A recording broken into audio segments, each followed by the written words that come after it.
Hey everybody, Kirk with Heat Transfer Warehouse, Trisha with Heat Transfer Warehouse, and we're happy to be here today with Janessa from Down Home. And can you just tell us, what's Down Home? Mm-hmm. What's kind of how that mission, how the charity? For sure. So Down Home, our mission is to empower lives by furnishing homes for families and individuals emerging from homelessness. And it really came out of a gap that both of my husband and I saw within the community. So my husband is a handyman by trade, and so he does a lot of maintenance work. And he would go in to do maintenance in apartments, and he would see really remnants of what is supposed to be a bed, maybe a blanket on the floor, a pillow, and knowing that that's where a child was sleeping because of a stuffed animal that might have been there. And I myself am an elementary school counselor and have been within the Fargo community for 15 years. And I see children coming to school that have significant struggles for many different reasons. Mm-hmm. But one of the reasons is that they aren't getting sufficient sleep. And when children aren't getting sufficient sleep, they present to have ADHD and a whole bunch of other difficulties because anyone that isn't getting enough sleep, right? It's hard to function. It's hard to be able to do what you're supposed to do and accomplish and stay focused. And so my husband and I, we saw this similar gap, and what started off as really meaning to be something for our family to do, serving another family within our community. We served our first family on December 23rd of 2017 in partnership with Churches United. And after serving that first family, not only with my children and husband, but also my mom, my dad, and my brothers, we recognized that this was really something deeper, that there was a calling here to dig a little bit deeper. And since that time, we've served 79 families, impacting over 250 lives within our community. I know I need a lot of sleep sometimes, and I can tell the difference too. And so yes. It is truly like you think something so simple affects a kid's learning, all that stuff. That's amazing. So we had the pleasure of being number 79. Yes. And we are going to have the pleasure of doing number 80. Yes. So it was just, again, there's so much to do. And I was just amazed by the transformation. Like we walked in and like there was no bed, there was like not even a couch. The cupboards are pretty bare. And we walk in there and I didn't think it was possible, but in 2 hours we made we made this place a home. And so kind of how was the process of you're choosing that? And you mentioned when we were there, you mentioned we gotta do quality over quantity. And that's truly, I think it was amazing because you're like, I could just go in and get mattresses, but that doesn't make a difference yet. You actually go in and you made them a bedroom. And that was pretty cool. So how does that process work? Yeah, we have a pretty unique and extensive process.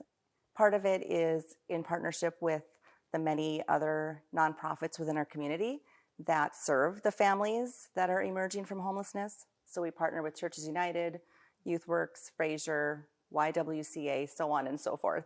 So they're the ones that refer families to us that are securing housing. So then we get to meet with the family within their space. And that's when we are truly reminded of the power of our impact. Some of these families have been in their homes for almost a month, if not more. And when you walk in, it truly is a check, like a gut check, and just a reminder of the power of the work that we do. So imagining a family that we served, we walked in, they had been in there for over a month, and the two boys, kindergarten and first grade, were sleeping on a rug, a kitchen thin rug on a laminate flooring with two pillows that were not your cushy pillows, and then sharing one blanket. And the mother herself was sleeping on a pad on the floor with some blankets and a pillow. And the sweet third grade girl, she had already bundled all of her. So we didn't get to see really how she lays out her bed at night, but it was all bundled up, taking pride in what they truly had. But there was no dining table and there was no couch. They had a couple of chairs, and that was what they were going home to. So the families that we serve, while they are able to secure housing and pay for rent, then your next basic need is food and clothing. And beyond that, it's hard, especially for single parents, single mothers primarily, who we serve. Once you even secure the funds for a mattress, let's say, how do you get it up to the third floor? Right. So we look at how are we able to eliminate barriers, significant barriers, and do it in a way that involves the community. And that's where the move-in sponsorships are a really powerful part of that process for other people in the community, other businesses in the community to see what we do, but also the power of their involvement. After we meet with our family in their space, then we go back to the warehouse, to our down-home warehouse, and that efficiency has been built over time. But we really have a really efficient process at our warehouse. Thanks. We load that U-Haul so quick. I was like, let's go load the U-Haul. And I'm like, oh boy. It kind of looks magical at that point, but it is because of the many hours done on the coordination end. And so that's where Shar and Shar. Obviously, we don't see. We're there, 3 hours, boom. Mm-hmm. We don't see the behind the scene part of it. And that's what's really cool is like you realize there's a lot of work that went into that. Absolutely. Yeah. And it's because of the donations of the community. So we prioritize mattresses. So we budget for mattresses, brand new mattresses for the families that we serve, and as well as the frames. I know that doesn't sound really lovely, but to get people off the floor, frames are important. Absolutely. And the other parts are the brand new sheets, and we get pillows donated by My Pillow. So there's just really lovely donations that come in, financial and in kind, that really allow us to transform an empty space into a comfortable home. And you can see how we tailor each one of those rooms as well, because we ask the children, what are some of your interests? What colors do you really love? And we do that to the mom and to the dad. And sometimes they will say, I don't know, black, white, the adults. And, it's hard because sometimes that's really indicative of what their world has looked like. They haven't had a chance to really explore that potential and opportunity of a space to really be something that you can take pride in and go home to. And when you transform that space, at first it is a little bit overwhelming, right? We load the truck and we get to the space and then we're unloading everything, and it is a whirlwind. Yeah, Kirk. it was just like, you're like, throw it all in here and like, okay, and then it all just starts kind of coming together. And I know like we had people hanging pictures or doing stuff on the walls. We put the dining room table together. We put in the and then literally it was like so well decorated and nice. Like you walk through the door and you're like, this is home. This is truly a place you want to come home to. And I think about when I walked through that door, I was like, how would you consider this home? And that's rough. The thing of it was gray. The floors were gray. Yes. And when we got out of there was colors, there was vibrancies, and there was a lot of amazing things that happened. And that's was amazing. Like I said, not just black and white or gray. It's now we have color and everything else, and it was really cool. And so that's just I was taken back. I think our whole team was taken back. The next day, people were just like, that was the coolest thing we've ever done. They were like, this is the coolest thing I've ever done. And it's like, honestly, the rest of the team now was jealous. I was like, when do we get to go? Yeah, right. Yeah, exactly. So, and you mentioned you're not just like, hey, we transform your home and we forget about you. What are some of the things you kind of keep in touch with the family and everything else? Yes, that's a big part of our Down Home mission as well. So Down Home comes from the Alabama song, Down Home. I don't know how far back you know, but and so Down Home, the song says, down home where they know you by name and treat you like family. Folks know when you're falling on hard times, you can fall back on those of us raised up down home. And that is truly at the core of who we are. And that's where that quality over quantity. When we serve a family and we do the reveal, we say, welcome to the Down Home family. And we really do our best to continue to offer supportive services. So some of those are in partnership with other nonprofits.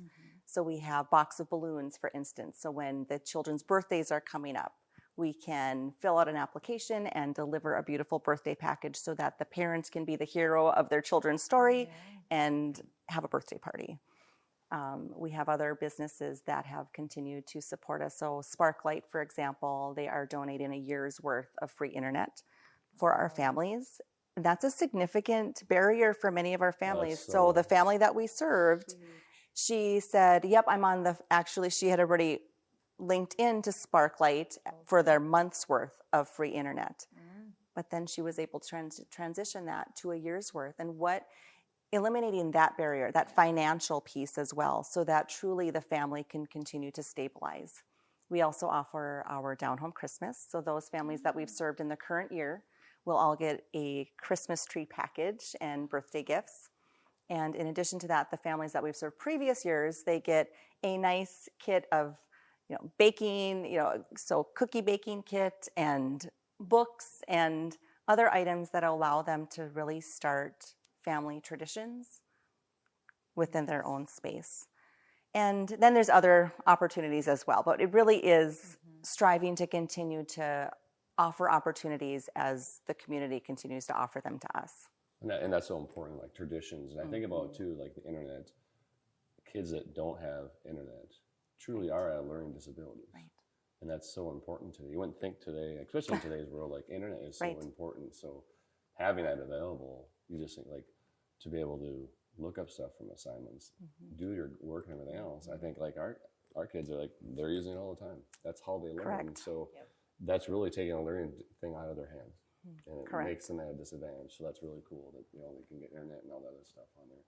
So. And speaking to that disadvantage as well, the families that we serve, they typically aren't able to have other friends over. So imagine where you're in a space, but it's fairly empty, and many of the families speak to that embarrassment that they feel, kind of that shame that the adult feels of not being able to provide a couch within their space, and then the children not being able to have friends over, and those limitations. And once they actually have a space, when they have a bedroom set, they're no longer on the floor. That eliminates that barrier, or sometimes even allowing that bunk bed. Or so friends can come over, you can have sleepovers. The things that we truly take for granted there's limitations, especially for a family that doesn't have a fully furnished home. Just again, amazing. So looking from the outside, like if somebody sees this and say, how can I help with down home? Just what's some ways, simple ways somebody can help out? Yeah, absolutely. So we do a lot on social media. So of course, building awareness is an important part of who we are and what we do. The more people that are aware, obviously, then the more support that comes in. So we accept in-kind donations. We are intentional in what we accept. So we really strive for that, to provide dignity to the families that we serve. So we do purchase the brand new mattresses. So of course, financial donations are great, but we have amazing in-kind donations that come in, from pillows to faith and inspirational decor. We strive to put in that inspirational piece because I know that the messages that I read and tell myself impact. And so we really strive to provide that inspirational and faith-based aspect within each one of the homes that we serve. Another way is that you can volunteer. So through a move-in sponsorship or groups come over, and when we have items that come in through our Amazon wish list, which is another place you can go to purchase items, when those come in, then they're typically in boxes, and we need volunteers to come in and put together dressers or shelving units and different things like that. So how would they go about, say, hey, I can give an hour here or there to help assemble or whatever else? How would you go about that? So you can connect with us online at our website, down-home.org, or else you can call us. My mom, Charlene, is the administrative assistant there, and she does a great job. There's an application form to fill out, and yet we love when groups can come in and donate of their time and talents. Of course, we are still a small nonprofit, and so those volunteer opportunities are a little bit limited, but as we continue to grow, so will the volunteer opportunities and being able to coordinate those opportunities with different groups. We have a very thriving community, and so there are a lot of amazing groups that want to give of their time and talents. We also have our Down Home Hoedown coming up in September. That's our main fundraiser of the year, and so it's an exciting time for community to come together to share who we are, what we do, and to raise funds to continue to further the work that we do within the community. So talk about growing, and I know you're making a big step coming up. I am. So tell us a little bit more about that. Yes. Down Home has grown really exponentially in the last 3.5 years. So since that time, when we started it has been a balancing act. I'm an elementary school counselor full-time, a mother of 4 children, and the executive director of Down Home. So now it's time. The Lord has made it very evident that it is time to start leaning into Him and the work that He has placed upon us through Down Home. And we're excited for the potential for what else is in store, because now that we're really established to a point where we have a really solid process, we've gained phenomenal efficiency within the work that we do. We're excited to see how that potential expansion of Down Home could happen. So very exciting. It is. I mean, like you're going in, lots of question marks, but yeah, just Yes. taking that leap of faith, and that's You pretty got it. amazing. Exactly. Doing that. So, but again, the work is truly amazing. It was cool, and it was, like I said, I guess, again, we're speechless as far as what we do. And like I said, our team was, everybody came back out of there and was truly just amazed. Thank you for allowing us to be a part of it. well, It's been an honor. on behalf of Cannot Down wait. Home, thank you so much for stepping into the Down Home story, because it truly does take an entire community. We are a nonprofit, which means we are relying on the community to not only be the muscle and the volunteers, but also the financial support in order to continue to the work, because it is powerful, it is impactful, and we're just so honored that you stepped into the Down Home story with us. Well, thank you. Thank you. So